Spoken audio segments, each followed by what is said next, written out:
Welcome to Fruity Knitting. I'm Madeline. And I'm Andrea. And this is episode 159. Fruity Knitting is your gateway to knitting inspiration from around the world, as well as extra snippets of travel, history, and storytelling that we hope adds joy to your life and brings a smile to your face. And we've just come back from hosting 2 knitting retreats at the Gaughan in the Austrian Alps. And we're really thrilled to say that both were a great success. So everyone seemed to have a wonderful time. The resort really exceeded our expectations, and our expectations were already high. Both workshop teachers were really fantastic, and outside of the workshops they also were very friendly and sociable with our guests, which was great, and very easy to work with us. And we both had a really good time, so it couldn't have gone better. That was a great relief. And of course it is a lot of work, and it can also be somewhat stressful to be looking after all these people and making sure that they're happy. But we both truly loved meeting and getting to know our patrons and viewers. And my mother also joined us for both retreats. She's now flown back to Australia. So all in all, it's been a really full but happy October. Yep, and I filmed a lot during the retreat. So for this episode, I've prepared a fun vlog for you to sort of show a summary of our experience in Austria. And we were so impressed by the resort and the beautiful surroundings that we've already started planning a second set of retreats in Austria for June 2026.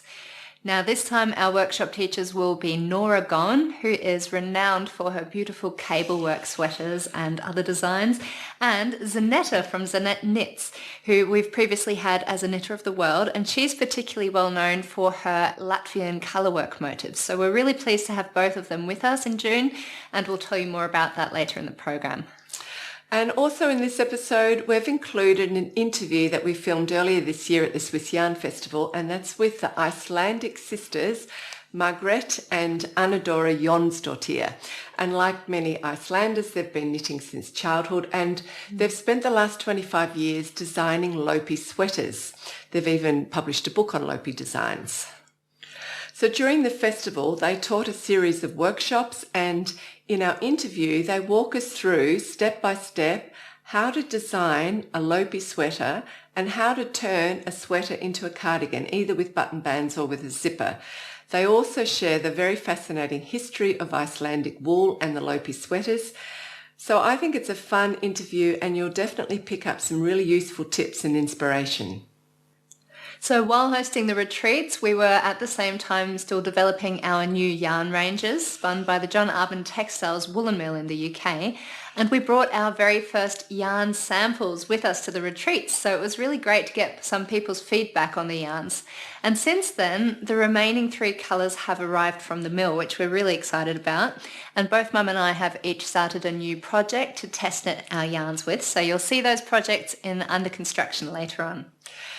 And I think we should talk about the yarns first before we show you these projects. So just to recap for any new viewers, during our last episode, we showed you how I spent a full day and a half at the Arbon Textiles woolen mill, weighing different percentages or small percentages of different coloured fibres, and then carding them together and hand twisting them into mock-up yarn samples. And that was how we were developing the colour recipes for each of our final shades. Here's some examples of what they look like here. So that was a lot of fun. Like Madeline said, it was really great to be able to take these initial yarn test samples to the retreat and get all these knitters' feedback. It was really cool. So our goal was to refine our 8 colours and get them as close as possible to how we imagined before actually doing a test spin, because the process of doing a test spin is both expensive and time consuming. So Arbon Textiles then did a test spin of 5 of our 8 colours, including a couple of variations on the white opal shade. And they also filmed the process, which was really exciting to see. And one of the most fascinating parts of this whole process for Madeline and I was seeing the base colours that blend together to make the final shade.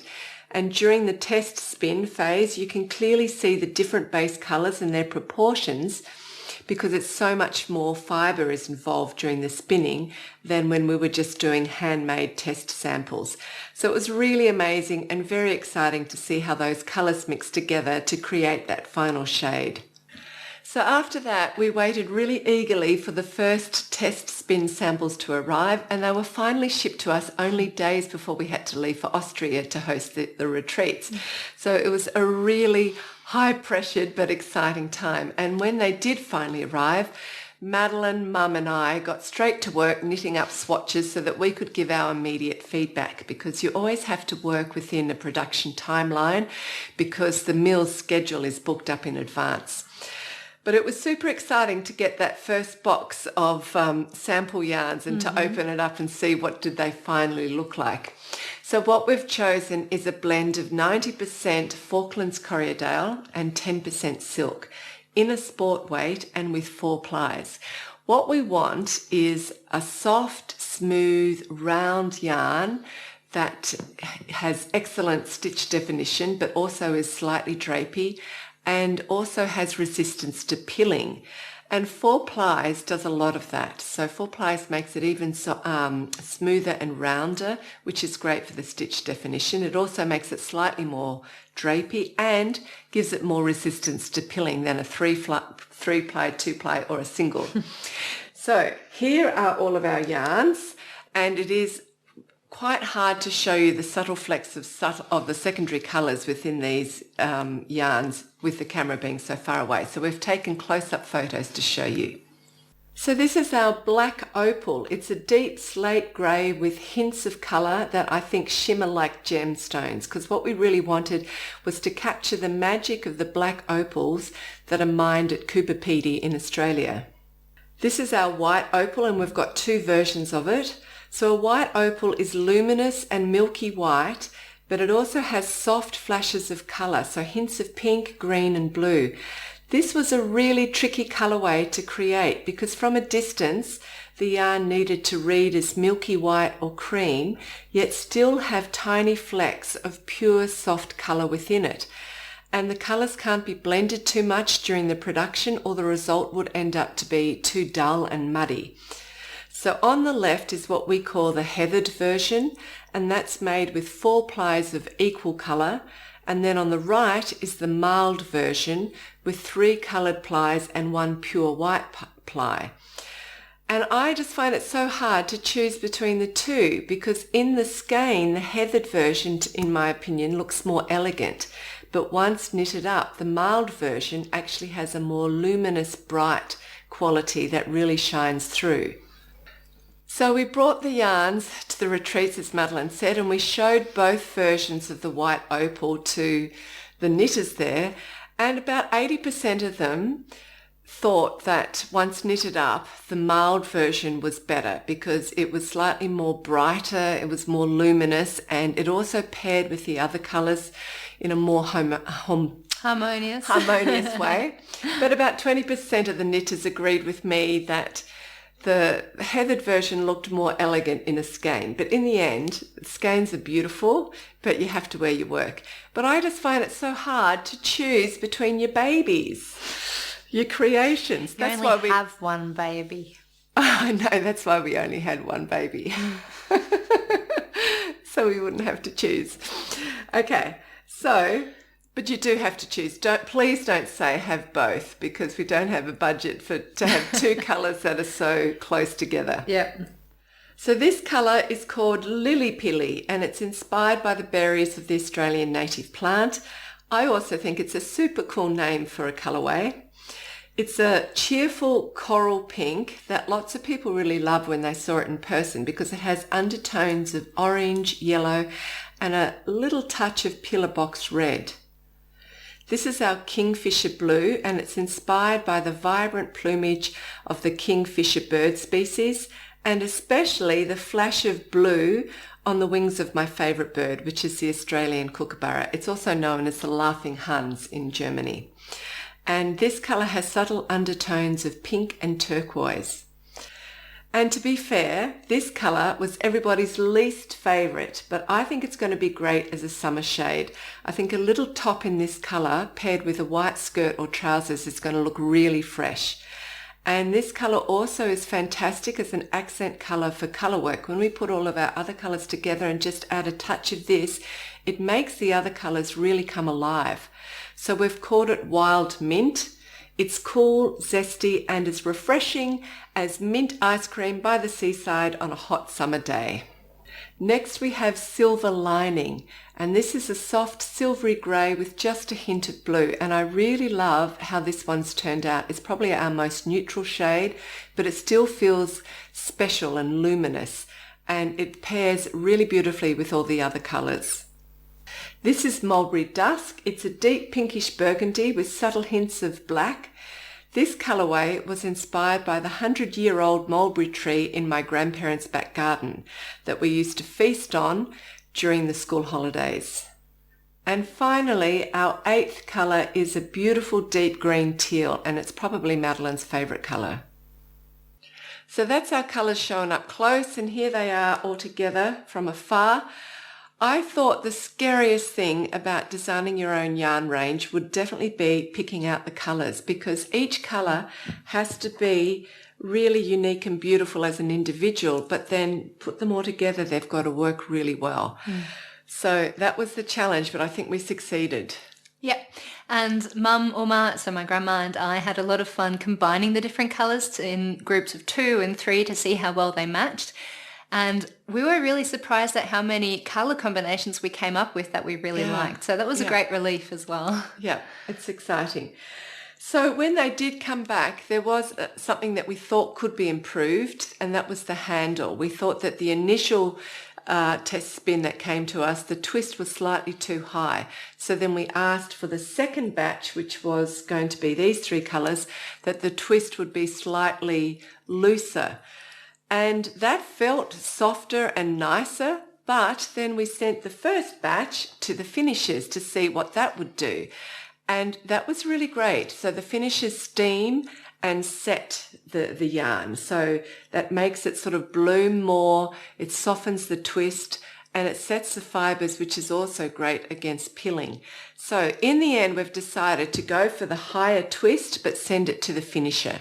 And then we've got the best of both worlds. Yep. And the finisher's also going to ball them up into 50-gram balls, which I think is great because, particularly for colour work, because I myself don't like to buy a full skein and then only use a little bit of it for colour work. So this gives you more options and is financially better, I think. Yeah.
Okay, so Mum and I have started test knitting our yarns in 2 different projects, and of course we chose the 2 brightest colours from our colour palette. So Mum's got the Kingfisher and I have Lily Pilly.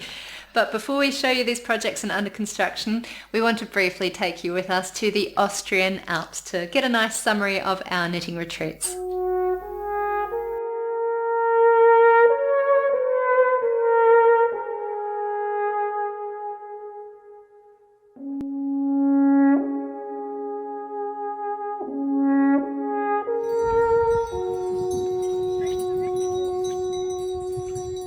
Our Austrian Alps knitting retreats took place in the picturesque village of Patron, close to the shores of a beautiful Lake Gaughan and surrounded by dramatic Tyrolean mountain peaks.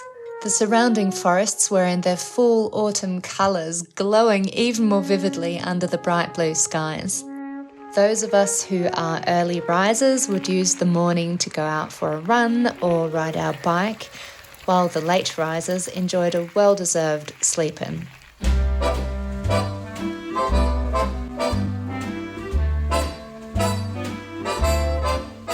Eventually, we would all come together to enjoy a luxurious breakfast buffet at our new home for the next 5 days, the Riesa Resort and Spa. The Riesa first opened back in 1935, and it's still run by the same family 4 generations later. Even though the scenery around here is absolutely breathtaking, you could easily spend the whole day just at the resort. The food is fantastic.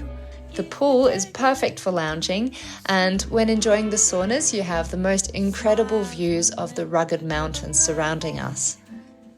After the sauna, you can cool off with a dip in their natural outdoor swimming pool, followed by a rest or maybe a massage. There's really no better place to spoil yourself. But we weren't just here for fun and games.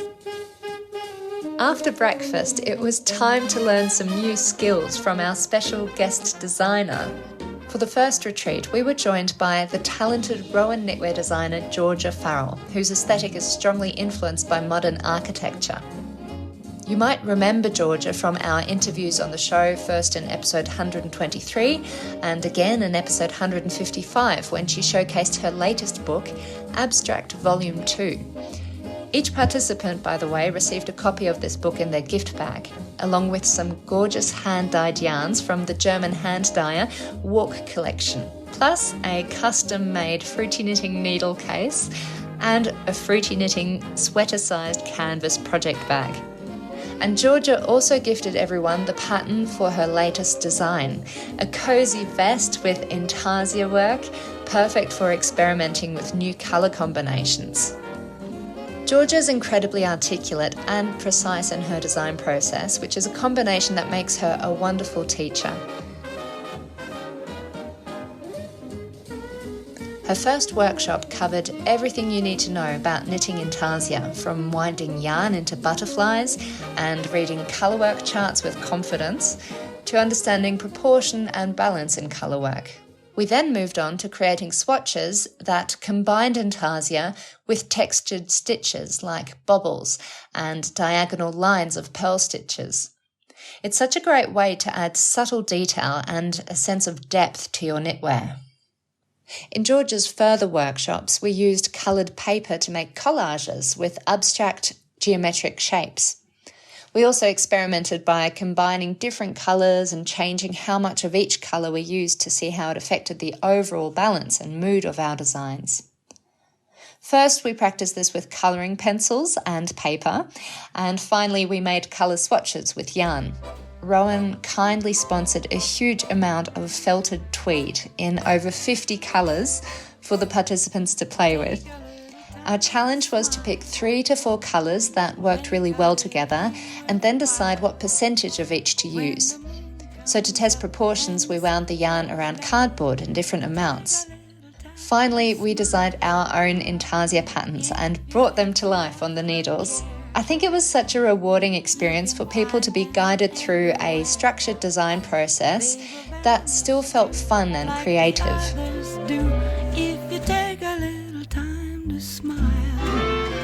Hello, I'm Claire and I'm here at the Fruity Knitting Austrian Tyrol retreat with my husband. Hello, my name is Tim. And we're delighted to be here. It's an incredible resort, just really beautiful, and a real highlight for me getting a break from the kitchen has been the exquisite food. The courses have been multiple and the food has really been exquisite. And being a non-knitter, I went with Ryan and a group of the non-knitter husbands, partners, and we had some fantastic activities like a 12-mile bike ride. There's plenty of hiking around here. I had the opportunity to play golf today, and it was a beautiful golf course, and played with some lovely German people, and we had a lot of fun, and it was just a beautiful day, beautiful place to be. Great. Yeah, it has been. The knitting has been amazing. We were lucky enough to have Georgia Farrell as our instructor. It gave me the opportunity to improve on my intarsia skills. This is a little sample that I'm working on, not quite finished, but getting there. And even the opportunity to think about designing my own intarsia projects moving forward. So that's been great too. Yeah, it's been a beautiful place to stay too. We've never been here before. And the hotel has just been fantastic and just set in this little valley, and it's just a beautiful place. Very fortunate to be here. Yeah. Oh, and it's time for cake. And coffee and kuchen. Coffee and kuchen. Hi, I'm Sally. I'm from Ashurst in New Zealand. This is one of Georgia's modern, fresh designs. I've come to the workshop to put my own colour interpretation on one of Georgia's designs.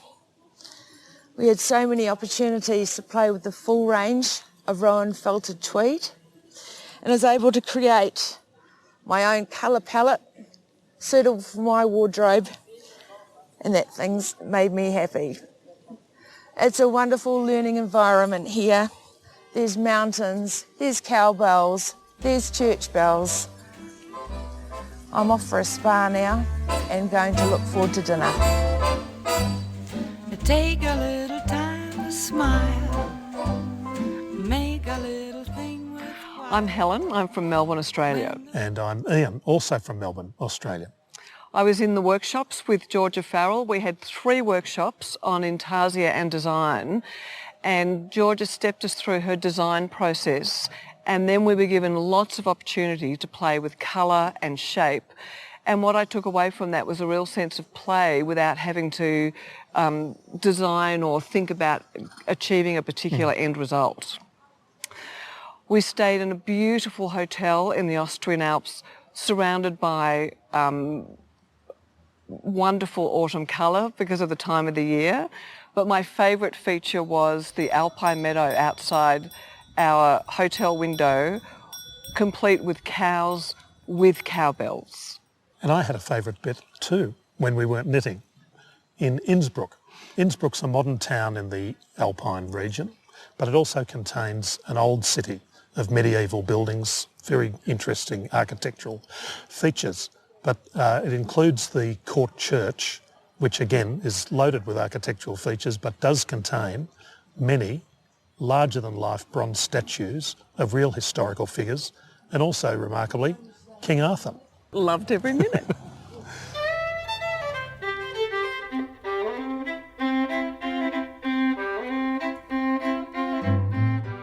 So while us knitters were happily playing with our yarn, the non-knitting partners had plenty of time to unwind by the pool or get out and explore the area. My wonderful husband, Ryan, organised some fun, optional group activities for the non-knitters. The surrounding mountains are full of breathtaking trails for hiking and cycling. So one day, he took a group on a walk around Lake Gaughan. And on another day, they rented mountain bikes and e-bikes to explore a different route that took them through a nearby mountain valley. They eventually stopped at a charming little hotel restaurant surrounded only by trees, mountains, and a few farm animals.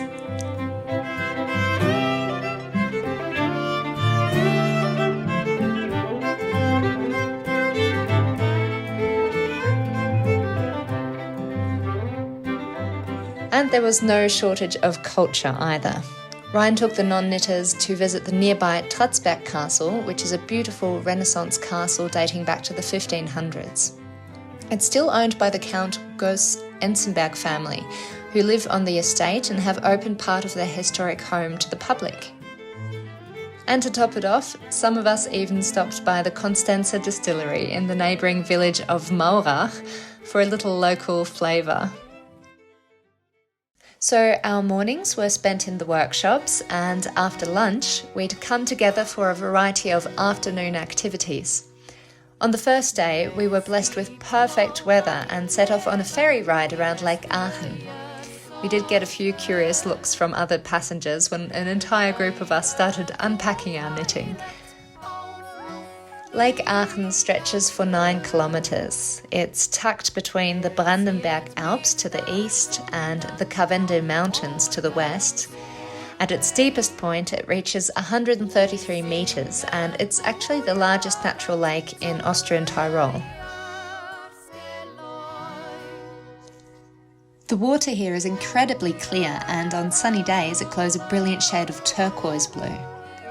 According to local legend, a long-lost village lies hidden beneath the lake's surface.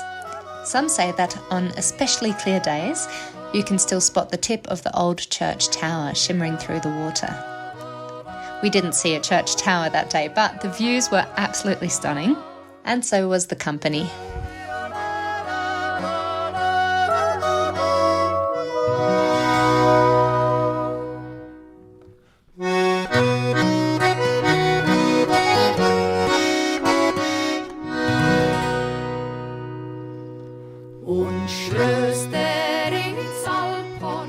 After exploring the Aachen Valley, it was time to head higher and see the world from above.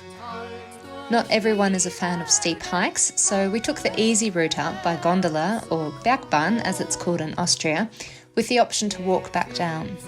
The gondola lifted us high into the clouds until the valley below disappeared from view.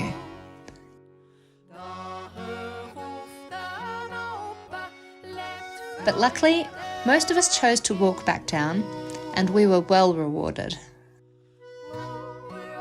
After about half an hour, the sky began to clear, revealing breathtaking views of Lake Aachen and the valleys beyond.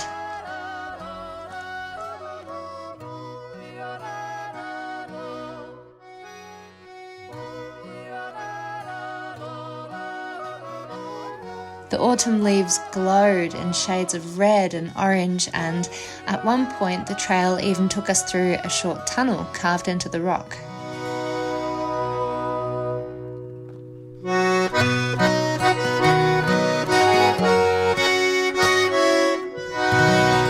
I couldn't resist asking people to model their beautiful hand knits against this stunning scenery.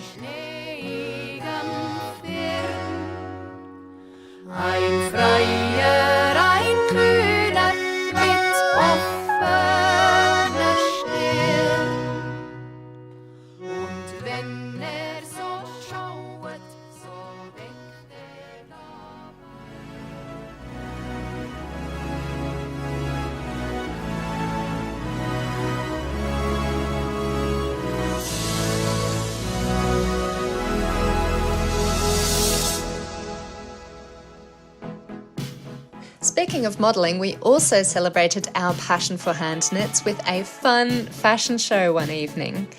Each knitter was asked to wear their favourite hand knit garment, strut the catwalk to show it off, and then briefly describe what they loved most about the design. I want to break free.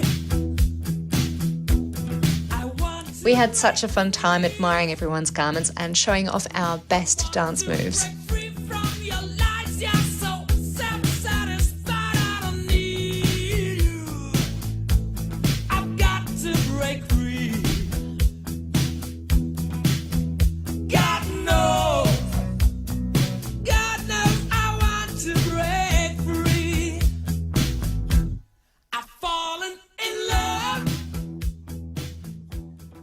During our second retreat, quite a few people commented on the colourwork hat that I was wearing. The design shows a grassy meadow dotted with pink flowers beside a shimmering lake with snow-capped mountains rising in the distance against a bright blue sky. It's our special Austrian Alps knitting retreat hat created by Charlotte Stone, who taught at our second retreat, and the pattern uses 8 beautiful shades from John Arbon Textiles Yarnadelic range, the mini skeins. And for that retreat, each participant received both the pattern and the yarn in their gift bag, along with Charlotte's latest book, Joyful Colourwork Socks, and of course our custom fruity knitting project bag and needle case. Charlotte's workshops were essentially a masterclass in knitting colourwork socks. She covered everything from choosing yarns and colours to measuring your feet for the perfect fit, reading colourwork charts, managing floats, and working stranded colourwork across different knitting styles. Then came the real challenge of designing our very own stranded colourwork motifs. These could be used for all kinds of knitted garments, but our main focus, of course, was socks. Charlotte shared her clever formula for creating motifs that can easily be adjusted to different sizes, in case you want to knit your socks for the entire family. And it was wonderful to see how everyone's creativity comes to life and the excitement builds as their designs started to take shape.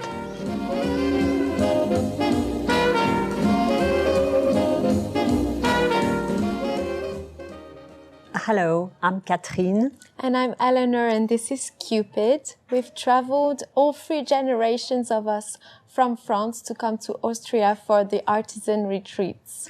We've enjoyed this retreat with Charlotte Sloan, a sock designer, and I've been working on her pattern, Star of the Snow. Which is the finished result right here. I enjoyed learning all the techniques, and the one that was the most important to me, because I will use it a lot in the future, is how to have a color stand out. So for that, you need to have the thread behind. So the one that is the most behind is the one that you will see the most, that will stand out the most. You can see it in the heart of the Edelweiss here. And my favorite workshop was the Design Your Own Colorwork Motif workshop, which with Charlotte's guidance, I managed to do some eyes motif because I want to knit a sock for my optometrist. And so I managed to make the pattern of the sock, but then it was really hard to figure out how many stitches I would need to cast on a sock to have the motif repeat perfectly. And thanks to Charlotte, I made a breakthrough and managed to do a 22 stitches repeat, which could work up to 66 stitches, which is almost the perfect number for socks. And I've since then cast on and knitted a little bit of my motif, which I am so proud of and really glad to have managed to work it out, thanks to Charlotte. The hotel was very comfortable. What I really liked was the rooms are very nicely lit, so we can knit throughout the night. And the food is absolutely delicious, and we are well catered for all the meals, so we can focus our knitting time. The retreat was very nice and enjoyable because it was very well balanced between outdoor activities and workshop. The activity I enjoyed the most was visiting Innsbruck, the old city. The architecture was very nice to visit. To balance out all the fresh mountain air and outdoor adventures, we added a bit of Austrian city culture with an afternoon trip to Innsbruck, the capital of Tyrol in west of Austria. This picturesque city, nestled in a valley surrounded by the Alps, was officially founded nearly 800 years ago. Its name comes from the river Inn and the word Bruck, meaning bridge, so Innsbruck quite literally means the bridge over the Inn.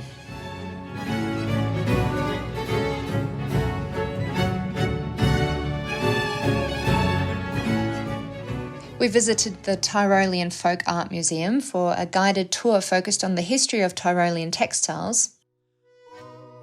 And one of the highlights was an exhibition of traditional folk costumes known as Trachten. Now, the word Tracht comes from the German tragen, meaning to wear, and originally referred to everyday clothing. Throughout history, there have always been customs and expectations around what people wore for daily life and for special occasions, but the Tracht, as we recognise it today, actually developed in the 19th century.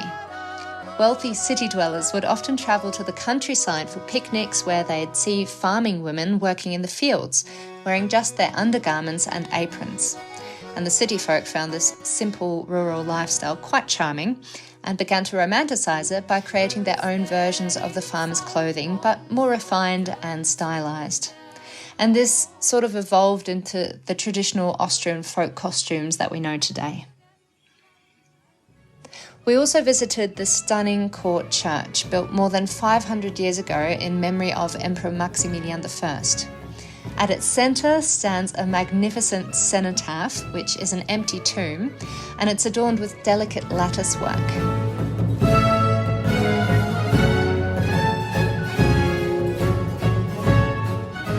Surrounding the cenotaph are 28 larger-than-life bronze statues representing the emperor's heroes and ancestry. It's an extraordinary and truly unique place.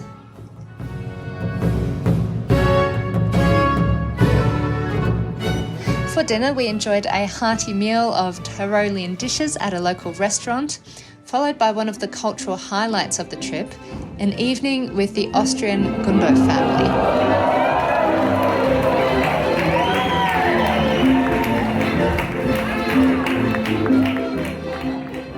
We were treated to lively performances of Tyrolean music and dance, so lots of yodeling, men in lederhosen performing slap dances,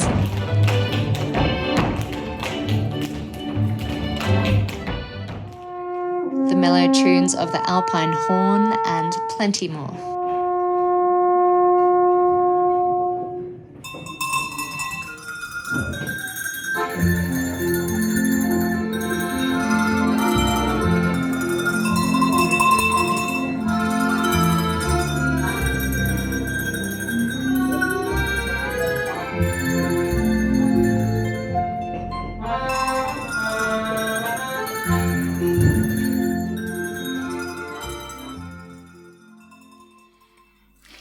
Welcome back. I hope you enjoyed our coverage of the retreats. We were really so impressed with the location and all the activities that are available in that area that we've planned 3 more retreats, knitting retreats, for June 2026 at the same resort. And as Madeline mentioned in the introduction, we've got Norah gone for 2 of those retreats. Yeah. So Norah will be leading 3 workshops. The first will focus on her favourite techniques for working with cables, and in the following session she's going to guide us through designing our own cable patterns. So we'll be learning about cable repeats and mirroring and cable variations, as well as how to chart our own ideas on paper and substitute an existing cable design with our own design. So that's going to be super exciting. And for the third retreat, we're thrilled to welcome Zanete Hussein, the Latvian designer behind Zanete Knits, as our workshop leader. Zanete is known for her stunning, intricate colourwork designs, so her workshops will naturally focus on stranded colourwork. She'll share her expert tips on tension and float management, along with a deep dive into the ladder-back jacquard method and Japanese short rows. And Zanete is also known for her beautifully tailored, perfectly fitting garments, so finishing techniques will be another key focus of her workshops. And both Zanete and Norah are going to design a special retreat garment for the participants. We're super excited to see what they come up with. Yep.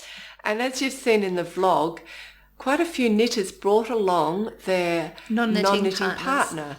And that was a big success because Madeline's husband Ryan organised extra group activities for them while we were in our workshops, and so one day they went hiking and cycling and visiting a castle and then a distillery. Yeah, they didn't do all of that in one day, No. but they did that across the week. But the feedback we got from that was very, very positive, so we want to encourage that again. If you'd like to bring your non-knitting partner, they're most welcome. So registrations are opening up today, and as a special thank you to our wonderful patrons, because their support makes Fruity Knitting possible, they'll receive the first access to registration, and then on Saturday we'll open up spots to the general public. And you can find all the details of the retreats on our website, artisanretreats.com. So before we move on to under construction, we would like to take a moment to briefly remind you that Fruity Knitting is both of our full-time occupations. This podcast offers an extremely varied program, and Mum and I pour a great deal of time and care into creating every single episode for you. But all of this is only possible thanks to our Fruity Knitting patrons who support the show financially. Now, only a small percentage of our viewers actually take that step to become a patron, but without the support of our patrons, this show could not exist. So if you enjoy the show and you find yourself returning to our channel, then please support the show financially by making a small monthly donation. It can start as low as $5 a month, and it's really easy to sign up. Just click the link in the description box below to visit patreon.com/fruityknitting to become a Hebridean, a Merino, or a Shetland patron. Thank you so much for your support. And thank you to all of the wonderful patrons who've been supporting us so far. Yes, thank you. All right, so as we mentioned earlier, as soon as we received our yarn samples, Mum, my grandma, who I call Oma, and I went straight to knitting lots of stocking stitch swatches. So we wanted to find a gauge that looked good with our yarn and settled on roughly 23 stitches per 10 centimetres, which I achieved using 3.75mm needles. And next, Mum and I each picked a new project to test our yarns on. Now, I wanted an easy stocking stitch project because we were about to host our Austrian Alps knitting retreats and I knew that I wouldn't be able to fully focus on my knitting. So I ended up choosing the Elisabeth blouse by PetiteKnit. Now, normally I prefer to knit garments that I couldn't find in a store and simply buy. And since PetiteKnit designs a lot of basics, I've only knitted one other design of hers before, which was the Jenny jacket. It is a lovely cardigan. But at the moment, my wardrobe is in desperate need of some basics. So that's why I went for this sweater here, and I was particularly attracted to the collar, which you can't really see when I'm holding it up. Yeah, it's quite a sporty collar. Yeah. And another benefit of her designs is that she tends to use some nice finishing techniques that you can then also apply on other designs. So my last PetiteKnit project was the Jenny jacket, where I learned the double knit vertical button band. The Elisabeth blouse also uses a double knit band, but without the buttonholes, around the V-neck, and I thought this was a great chance for me to practice that technique again. And the collar also has an interesting construction.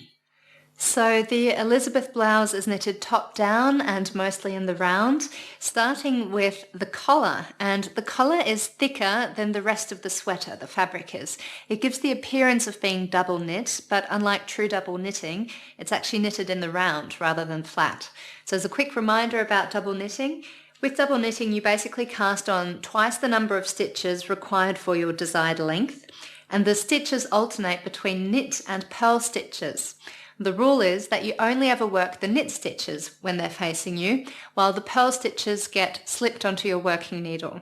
So once you've done one side, you turn your work around, and then the roles reverse. So what was previously a knit stitch now becomes a purl stitch and is only slipped, while what was previously a purl stitch is now a knit stitch which you work. So in order to work all the stitches on your needles once, you actually have to work back and forth once. So that is double knitting. Now let's get back to the collar. You begin the collar with Judy's Magic Cast On, which is the first time I've learned this technique. It's a seamless method, often used for toe-up socks, but it also works well on top-down mittens or even circular shawls that start in the centre and then grow outward. In this project, it's used to cast on the stitches along the outer edge of the collar.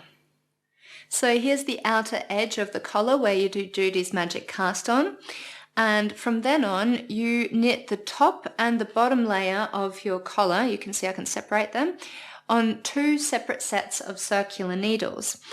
So one set is for the top layer and the other's for the bottom layer. Exactly. So of course the layers are joined by Judy's Magic Cast On along the outer edge, but also on the sides, because you're using a single working yarn. So once I've knitted all the stitches off needle 1 for the top layer, I turn my work around and wrap the yarn tightly and knit all the stitches on needle 2. You keep doing that round and round and round until the collar measures 10 centimetres, and then you drastically reduce the number of stitches to create a single layer of fabric again to knit the rest of the sweater. Lots of knit twos together. Yeah, okay. Exactly. At that point, you put the edge stitches on hold and knit the upper body back and forth in the flat, doing raglan increases along here until you reach this section. Then you pick up the stitches and knit the double knit band, which is a fun technique to learn. And finally, you join everything together and knit the body in the round. Of course, at some point you separate for the sleeves and do the underarm stitches, but that's pretty standard. It looks really good. Yeah. It looks really sporty, and it's interesting to see a collar designed like that. And you know what? I was going to treat this not as a sweater, but as an actual top. I'm so happy that our yarns are incredibly soft on the skin. I can wear this without feeling at all itchy, which I didn't expect. So that's a really cool feature. Okay, so quickly on to my project. So you might remember in our last episode, my mother showed us the project she was working on, and it was the Good Grandpa cardigan by the designer Kadri. Mum was super inspired by Madeline's version, as have many other knitters been, because it is such a wearable and versatile cardigan.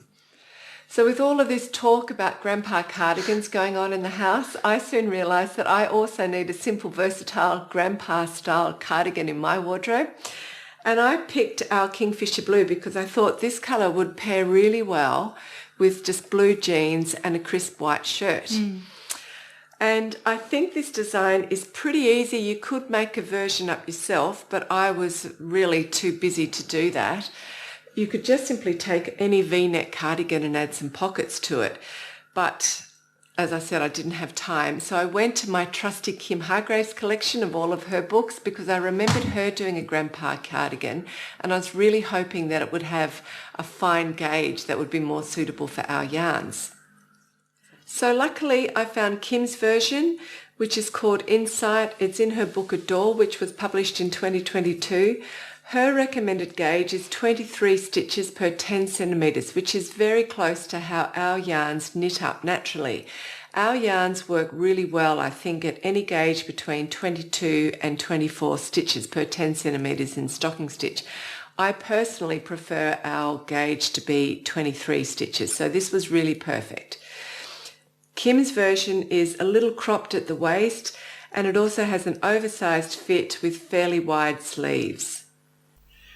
So this is what I've done so far. I'm actually going to make mine a little bit longer than cropped in the waist, and that's because I've had my mother living with me for 2 months, and she's repeatedly been telling me that she thinks my jumpers are all a little bit too short in the waist, so when I lift up my arms you can see my belt. And you know how mothers are, if they repeat advice often enough, you tend to take it. But what's funny is we actually made my grandma make hers shorter than she would prefer. I know. And I think it looks better. Yeah. Okay. But I am making mine a little bit longer, and because of that, I don't want it to look dowdy. So I'm also putting in some waist shaping. I don't know if you can see that little bit there. So as I said, this is what I've done so far. There's a back and the left front, including the little pocket. And it's constructed in the very traditional way of bottom up and in pieces, and then you sew it together. I don't actually mind that construction because that's how I originally learnt to do sweaters, and it does give it a lot of stability. So it's a bit of you've got more sewing to do, but apart from that, I think it's still fine. So what I'm going to do is, because I'm putting in waist shaping, mine's going to be a bit more fitted. I'm going to complete the body completely, and including the button band, then I'll try it on and see how wide the sleeve should be. So I need to see that proportion, because wide sleeves and a narrow body, I'm not sure how that's going to work. I really love how our yarn is knitting up in stocking stitch, because you can just see all of the secondary colours flex more when it's knitted up than you can in the actual skein, and that was a big surprise for me. So I'm very happy. And I also think it's very sort of shiny and drapey, which I love. So that is very exciting. So that is all from us with our projects. Coming up now is the interview with the Icelandic sisters, Margret and Anadora Jonsdottir, which is Jon's daughter. Oh, is it? Yeah, Okay, it's Icelandic's very closely related to Danish. Yeah. And I think this interview is really a great introduction on Icelandic wool and the Lopi sweater, if that's a subject that you want to learn more about. And after you've seen the interview, you might even be inspired to book a trip to Iceland that would coincide with autumn 2026, because that's when the South Icelandic Wool Week is on. Yeah, and the South Iceland Wool Week actually coincides with a local sheep show called Litasynning, which means the wool show, and was basically founded by some farmers about 10 years ago who wanted to preserve the genetics of sheep breeds with more colourful fleeces. In the wool industry, multicolored or speckled fleeces are usually deemed as worthless because you can't produce an evenly colored yarn with those fleeces. So most sheep in Iceland are actually white, but these farmers wanted to change that by encouraging the breeding of sheep with more unique and flecked fleeces. And that's also good for genetic diversity. So Margrethe and Anna-Dora Jonsdottir are also offering Fruity Knitting patrons a 10% discount on a selection of their Lopi yarns from their shop, Þingborg, which you'll hear more about in the upcoming interview. And you can find all the details about the discount in the program notes at fruityknitting.com or on our Patreon site or in the description box below. So a big thank you to Margrethe and Anna-Dora and the Þingborg wool shop for their generosity. So that's all from us. Thank you for spending time with us, and we will see you again soon in December. Bye.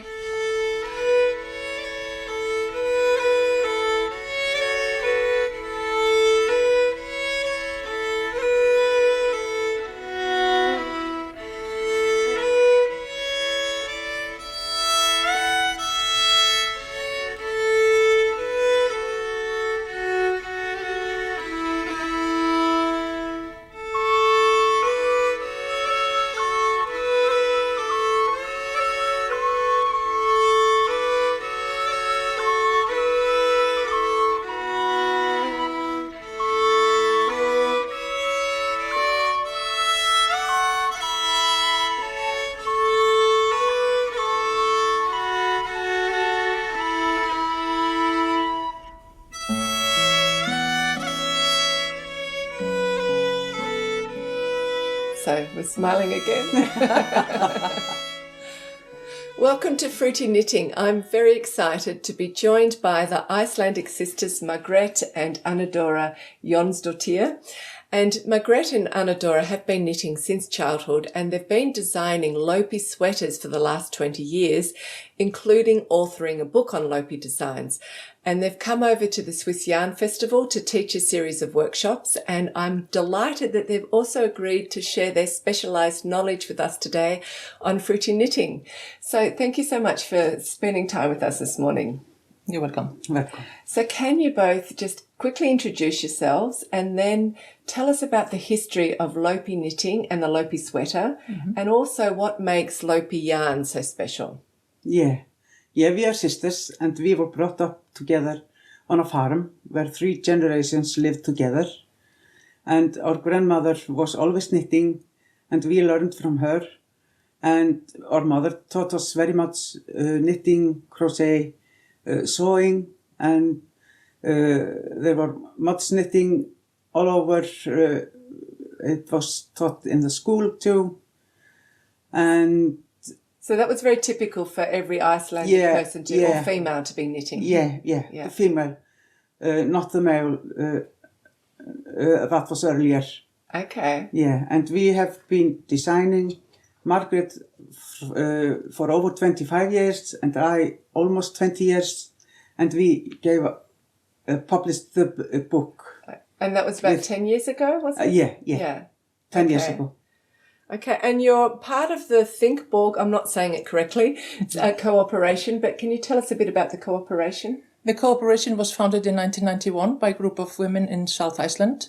I've been running the shop for 15 years, and what is special to our shop is the lopi we have made for us by Ístex, the wool factory. We go to the wool washery once a year and pick out the fleece for the lopi. You see here in the natural colors, and this is absolutely the basic thing in our shop. We are selling things from over 100 people in South and West Iceland. So 100 knitters? 100 knitters. Okay, and knitting for color the shop. dyers, and yes, knitting for my shop and selling their goods in the shop. Fantastic. And that's the basis also for the for the Icelandic Wool Week, isn't it? Yes. Where it's centred? Yeah, with the centre of the Icelandic Wool Week, or South Iceland Wool Week, we call it, is in Þingborg and also in the neighbourhood. So it spans all South Iceland. Okay, Yeah. we have to get there one day. I'd be very excited to see it you all. have to. So start and tell us by a little bit about the history of Lopi knitting. When did it actually all start? Well, we have a good story. It started in North Iceland in about 1920. There was a man who was gathering the sheep in the highland, and there was no spun yarn on the home, but he needed a scarf for the sheep gathering.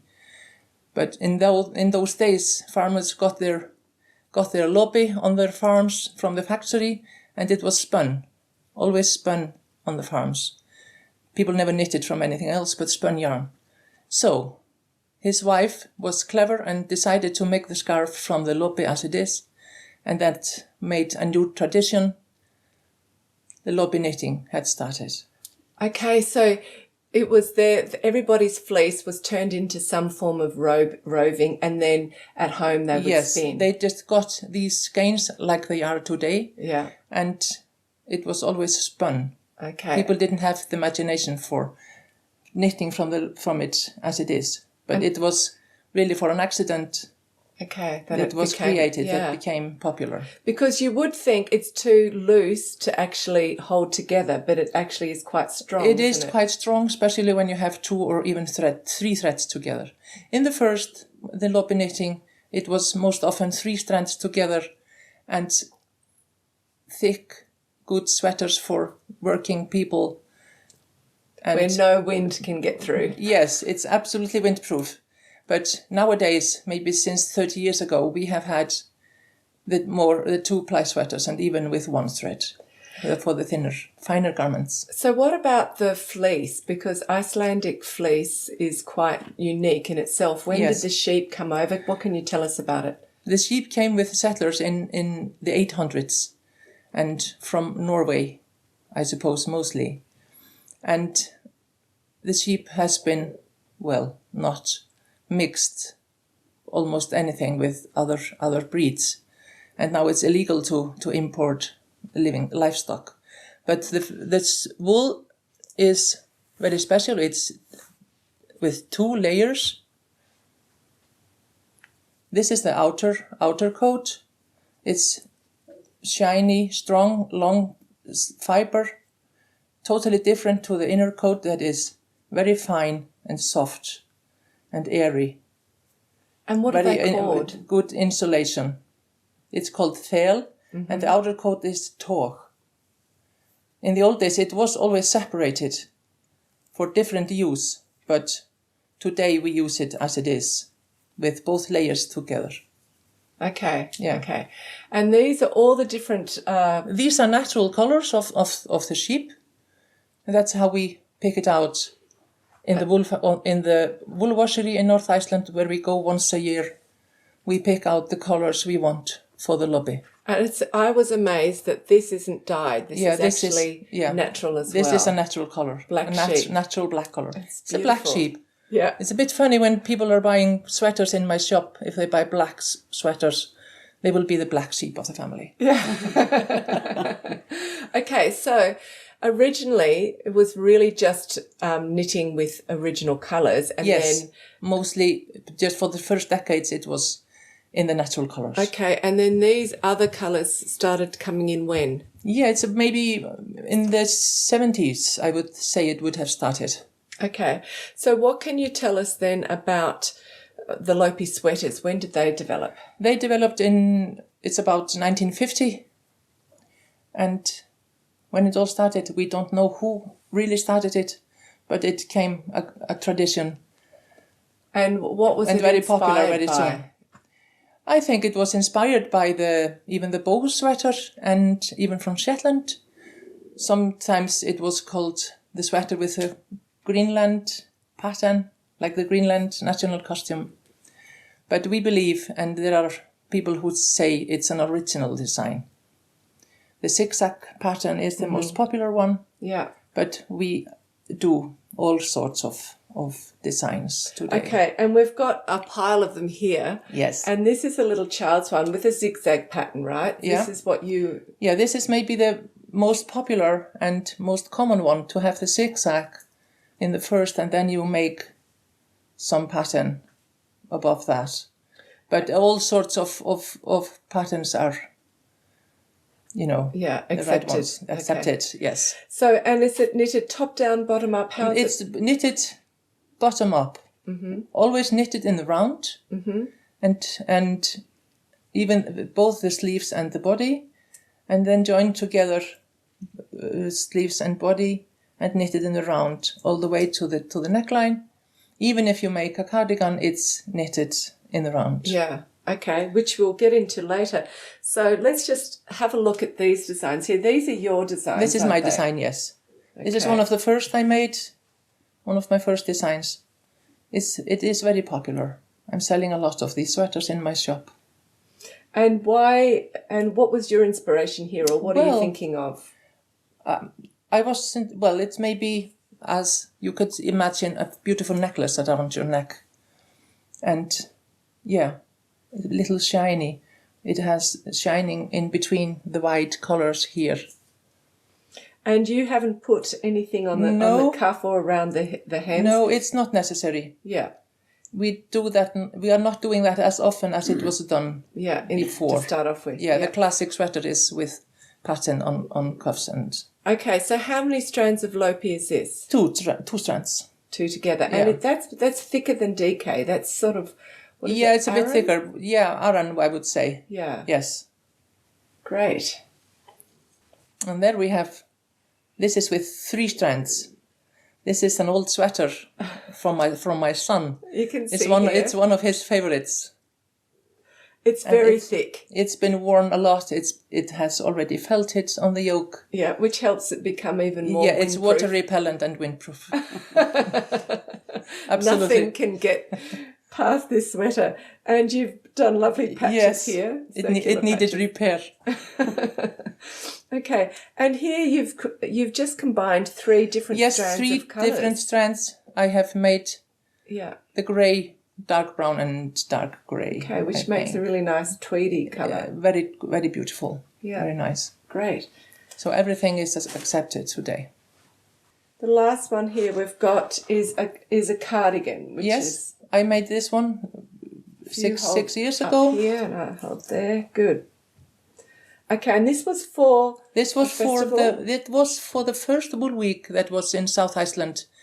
It was supposed to be in 2020, but we had to have it in 21 because of the COVID. Yeah. So and then on the bottom, if we just turn it around, should turn it. It has a pattern on the bottom, only on the back. Can we see that? Let me just lift it up a little bit for you. Good. Yeah, okay, cool. And this was the first wool week sweater, really. But I made my just specially for me with this shape. It has a longer back and... And this is also 2 strands? 2 strands, yes. Yeah. But this is sort of slightly more drapey, I think. Is it somehow? It feels more drapey than the first design. Yeah, maybe. Yeah. So in one of your workshops, you're teaching knitters how to create their own Lopi design, very unique design for themselves. So I thought it'd be wonderful if you could explain the process to us. Yes. The process of designing the sweater, the participants in the class get a blank sheet with a chart to fill out. It already has the creases with 6 repeat in each. Okay, so 6 stitch pattern repeat. Yeah, I'm sorry, 6 stitch repeat, and then with 8 stitch repeat. And it's their choice they will use. It's just to fill in on the paper what they want, just the pattern they want to make. And in the first 18, 19 rounds, you have freedom to do whatever. Almost what you want. Yes, almost what you want. You can have 20 stitches repetition, you can have 5, you can have 8, whatever. But when it comes up to the decreases, you have to, it's more limited of how the repetition is of the pattern. But the decreases can also float a little. It's never before 18, 19 rounds. Okay, so we're talking about knitting bottom up. Yes. And round 1 of when you join the sleeves to the after body. you join the sleeves to the body, that's round 1. And that's what we are teaching, just to fill that in. And the first decrease, just to have the right shape of the sweater, we want to have the sweater like this, not like this. Over the shoulders. Over the shoulders. Okay. Yeah. So that's why we are not making decreases before that. Okay, so the very first decrease has to be earlier than row 18. Yeah, no, not earlier. It can be up to row 25. Okay, so that's okay. quite high. Yeah, it's quite high, but it can be okay. It just depends on what the pattern is requiring. Really. Okay, but that's always based around the Lopi gauge, isn't it? Yeah, the Lopi gauge it's 15 stitches, 10 centimeters. So that's about Aran weight. And yes, with 2 strands of Lopi. Okay, and this one you're telling me has really good a typically well-shaped shoulder. Yes, it has. Okay, and so that, just for my understanding, means that it's quite wide here. Yes, it's quite wide up to where the shoulder. Okay, and then you decrease here. I decrease rather sharply after that. So your first decreases on this design are where? Here? Oh. It's around here. Okay. Yeah. Okay. So you've got all of this big space to do whatever you want. Yeah, you can up to 20 rounds. You can have whatever you like. Yeah. And as many stitches as required. Like. Yeah, so very wide pattern repeat, and then you're more limited to doing... when it comes to more decreases, you're more limited. Okay. Yeah. And I think I've got this one still on my lap. Yes. I think this is a good example of what you just said, because that's quite big, isn't it? Yeah, here you have a big pattern, and it's 11 in each pattern repeat. Mm-hmm. So the first decrease, where have you placed that? It was about here, and then it's more up here. Okay, so that's quite a big section there. It's a big one, and this pattern is very good because you can just take the sheep out and have maybe snowflakes instead, or whatever. Mm-hmm. And then this is progressively just smaller and smaller going up. Yes. Okay, so we've got some examples in front. So that's an empty sheet. That's an empty sheet. This is what the participants do in the class. Yes, is it? here is a drawing, a chart made in a class actually, and just written pattern. And they're progressively smaller, yeah. Yeah, it's always smaller and smaller with each decrease. And here we have the sample from this one. Yeah, lovely. To see how it looks. Okay. And there was also later a sweater made from this pattern. And I can see you're adding short rows, so that's also little short rows. My sister made this one. Yeah. So that's typical for Icelandic sweaters also. Is to always it's getting more common now. Yeah. For a better fit. For better fit. Yeah. Yes. Okay, here's another. That's pretty much the same. Yeah. And yes, it just a sample made. This sample was made in the round. It's very easy to make it like that. Mm-hmm. And it's just the starts way earlier. Yeah, and it's just the same. It gets narrower. And it comes up, and this is with a 6 in each. So my question would be, you're working with a set gauge here, but we're all different shapes. I'm quite narrow here in the shoulders, and I wouldn't be so deep. No. So if I was going to turn this into a design for myself, where I would need to cut out some rows, wouldn't I? Yes, you have to. After the first decrease, it's very easy to cut out rounds. You can take out maybe up to 6-7 rounds. Okay, but I would always do them evenly here. So maybe 2, 2 and 2. Yeah, I would recommend that. Yes. Okay, so that's handy. So, and then if you're sort of bigger, do you add more here or could you add even 1 or 2 everywhere? Both. Yeah. Yes. It's so easy to adjust the decrease to a bigger person or a smaller person. Mm-hmm. You just... For a bigger one, you just have the decrease, the first decrease, a little more up. Mm-hmm. Maybe in round, it's all up to 24, even 5.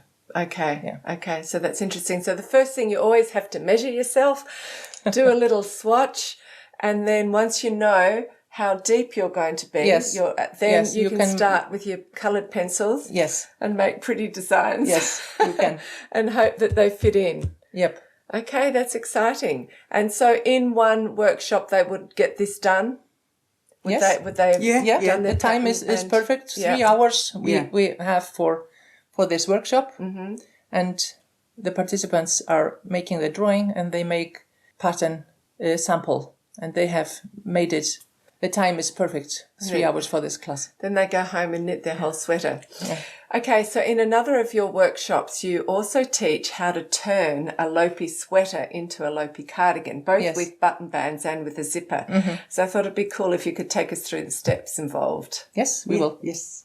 The second class we are making at the festival is about how to make a cardigan out of a pullover, even though you have not decided to have a cardigan in the first place, just made a pullover.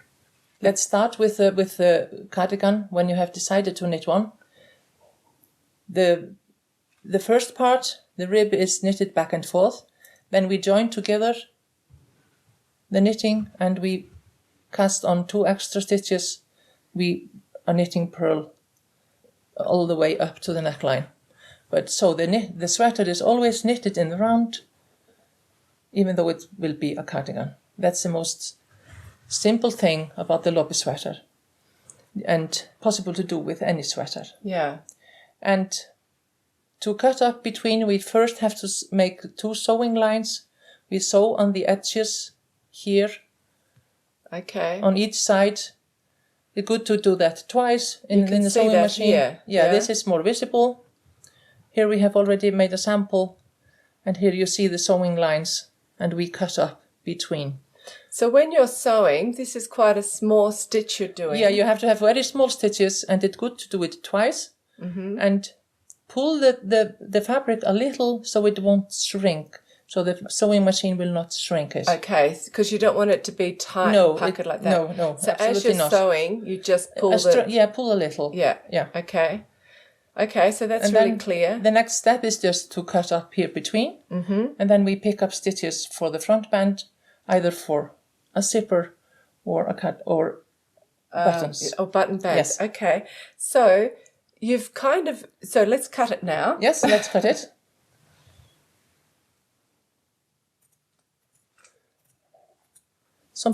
Many people are afraid of cutting the fabric, but it's okay when you have used the sewing machine. It's really fun. It will not unravel. You can shape any sweater with this method, really. Yes, if it's something too big, you cut could some sides off. So now it's ready for picking up stitches for the button band or the so just the binding. Yeah. Okay. And we use just the same color as the sweater is. When we pick up the stitches for the front band, we leave one loop behind. So I will start here, and next one I pick up from 3 rounds and skip 1. Okay, so if I just have a look at that, you've got 1 row of knit stitches, and you're picking up between for the next one. And now I'm skipping 1 round. It's 3, 1, always 3 and skip 1. Yeah. So pick up in every row for 3 and then skip the 4th. Yeah. Here's the 4th and here is the next one. So it's like this. Okay. 1, 2, 3. Yeah. And skip 1. Okay, so that's cool. And this will be left behind when we finish. Okay. So this will be the stitches for the front band. And then you either knit a button band, which we've got an example of here. Yes. Like that. Mm-hmm. And then on the other side, this is what you do if you're going to do a zipper, and explain what you've done there. Here is 1 row knitted, and then bind off with, it's called the Icelandic bind off. It's a very beautiful one. It looks the same on each side. Yeah, and it's actually quite stretchy, isn't it? Yeah, it is. You can adjust it to whatever. So I'm going to get you to demonstrate that in just a minute. Thank you. Okay, so that's 2 sides. That's what you do for a zipper. Yep. And that's what you do for a button band. Mm-hmm. And so once you've knitted your button band, for example, you have to make the cutting edge really smooth. Yes, we have to make that to hide it on the behind, really. So because the cutting edge is a bit bit rough, Yeah. we just crochet over the edge and sew it down on the inside. And Anna-Dora, you're going to show us how to do that. Yeah. Yes, we will crochet over the edge on the inner inside of the sweater. Mm-hmm. We crochet to each second row. Okay, so And you skip a row. We skip a row and we go into the middle of the loop that was left behind. And we go into each second row. Make very one and simple- skip one, yes. It's It's very a simple. single crochet stitch, It's a I single think. crochet stitch. Yeah. And yes, and then afterwards we will sew it down with just lobby thread. Okay. And this that's what is it looks like. Yeah, that's the result of it. How Okay, it looks that's, like on the that's inside. nice and flat and Yeah. even. Yeah. Yeah. Okay, so what I would love you to show me is what you do when you're adding a zipper. So I've got a garment here with a zipper in it. Yes. We have already shown you the cutting and Yes. the knitting and everything. And you can see you've actually knitted two There are two rows here. Then the Icelandic bind off. And first of all, we just use a thread to have it loosely on the fabric. Mm-hmm. And afterwards, we are sewing in the sewing machine from here to here on both sides, so the pattern will fit. And then we go down. We always use the sewing machine.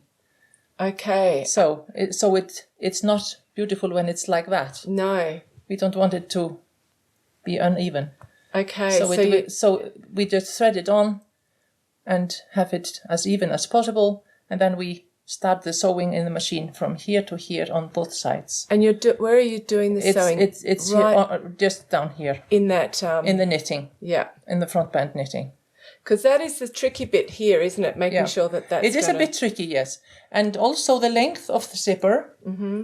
When we measure, we always measure it almost 5 centimeters shorter than the fabric is, the front band is, because when you're threading it on, the fabric shrinks a bit.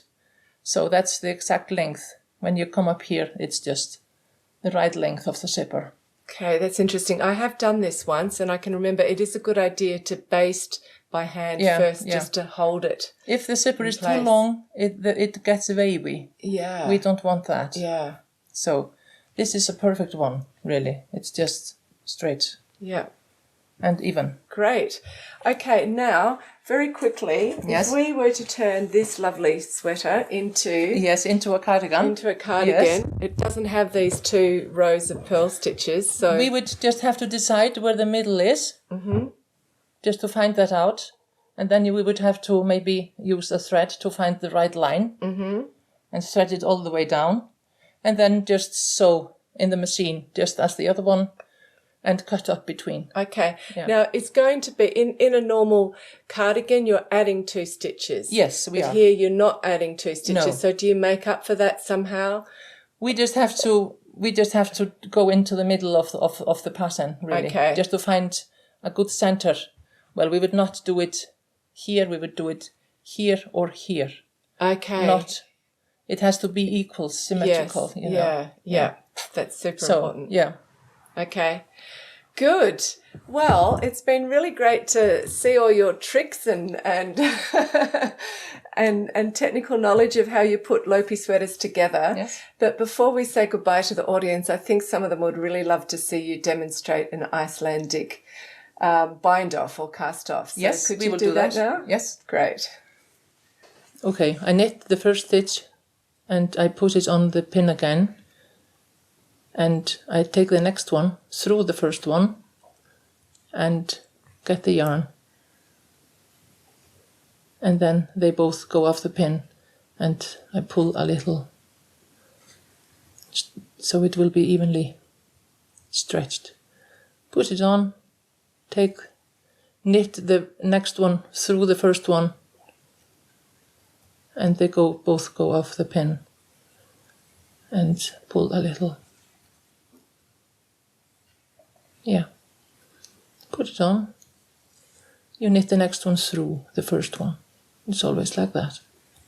Okay. and pull. So you put the loop of this one over I put this the left-hand over, needle, and yes. then you pull the second stitch through the first Yeah, stitch. I'm knitting it through the first stitch. And really. then you knit it with yarn. Yeah, then I get the yarn, and then they both get off the pin and pull the string a little. It's also possible to have it very loosely made. Yeah. You know, you just don't pull. You just go on to the next without pulling the thread. Then it's very loosely. It's a loose bind off. Yeah. It's excellent to use on hat rims and on everything, even socks that you knit from toe up. Okay. If you are finishing. Yeah, it's very, very loose. Yeah, it can be very loose. Okay, that's great. Well, thank you for showing that. I didn't know this cast off, but I think I'm definitely going to try it out. It's very beautiful, both on the outside and inside. It's the same, really, where you look at it. It is. Yeah. It's lovely. It's very beautiful. It's been fantastic to have you on Fruity Knitting. Thank you so much for being generous with your time and your sharing your tips. Thank you so much. Thank you. It's our pleasure. Let's say goodbye to the audience. Bye-bye. Bye.